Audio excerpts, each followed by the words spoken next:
આજે આપણે બનાવીશું અપમ। તો એના માટે સૌપ્રથમ રવાને 1 વાટકો દહીં અને 1 વાટકા પાણી સાથે પલાળી દેવાનું છે। ત્યારબાદ એમાં લીલા મરચાં, કેપ્સિકમ, ધાણા, ડુંગળી, ટમેટાં એ બધું એડ કરી અને મિક્સ કરી લેવાનું છે। ત્યારબાદ એમાં સ્વાદ અનુસાર મીઠું, હળદર, ધાણા જીરું પાવડર, હિંગ બધું એડ કરી દેવાનું છે અને મિક્સ કરીને 15 મિનિટનો રેસ્ટ આપી દઈશું।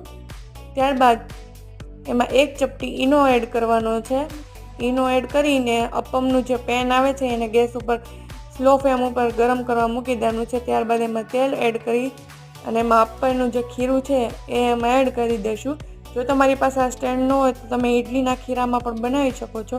ત્યારબાદ આને ઢાંકી અને 2 મિનિટ માટે રહેવા દેવાનું છે। ત્યારબાદ એને ફેરવી નાખવાનું છે અને ફેરવીને 10 મિનિટ પાછું એને ચડવા દેવાનું છે, વ્યવસ્થિત ચડી જાય ત્યારબાદ એને ગ્રીન ચટણી સાથે સર્વ કરવાનું છે।